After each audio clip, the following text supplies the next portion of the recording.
قبل ما تتحول لإنسان مش شبهك لازم تسمع الكلمتين دول.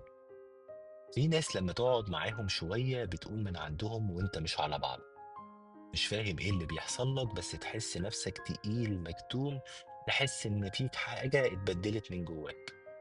وده علشان الطباع السامة بتتنقل زي العدوى بالظبط، ويمكن أخطر كمان، بتدخل فيك من غير ما تاخد بالك وبتفككك واحدة واحدة لحد ما تبقى شخص مش شبهك. والطباع السامة دي موجودة في كل شخص بيحاول يقلل من كل حاجة بتعملها، بيغير، بيكسر فيك وانت لسه بتبدأ، بيشوف كل حاجة سودة، بيحاول يلبسك نفس النضارة بتاعته علشان تشوف بعينه. وهنا يجي السؤال المهم، هتفضل سايب نفسك تتلوث من جوه ولا هتحميها؟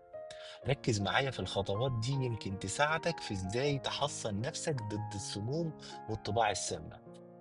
واحد، اقفل على قلبك كويس، بالبلدي كده قلبك مش سلة مهملات للناس ترمي فيها سمومها. كل كلمة بتدخل جواك بتسيب أثر فيك، فلو حد بيأذيك بكلمة بتصرفات بنظرة، اختصر المسافة وامشي.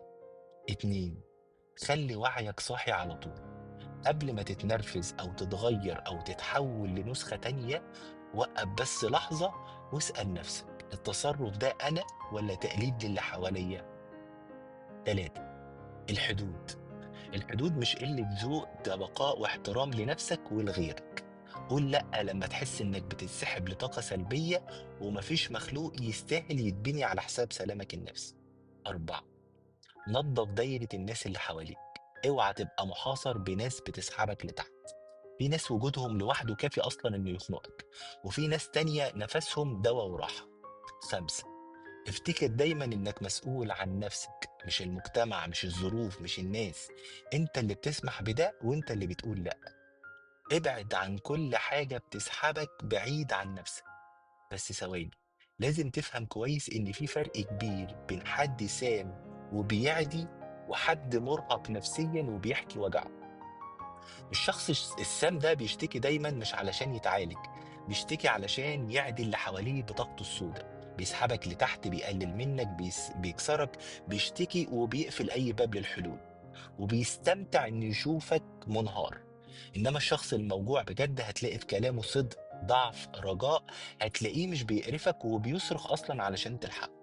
السام بيطفيك والموجوع بيدور على شمعة أصلا تنور له طريق. دورك هنا انك تميز، ما تبقاش قاسي فتبعد عن اللي محتاجك، ولا تبقى غافل فتسيب نفسك تتسمم من اللي بيستغلك. احنا بنحمي نفسنا، بس مش بنقفل قلوبنا، بنفهم نفرق ونختار نمد ايدينا للي يستحق. ساعد على قد ما تقدر وامشي لو لازم تمشي، بس خليك دايما انسان. سلام.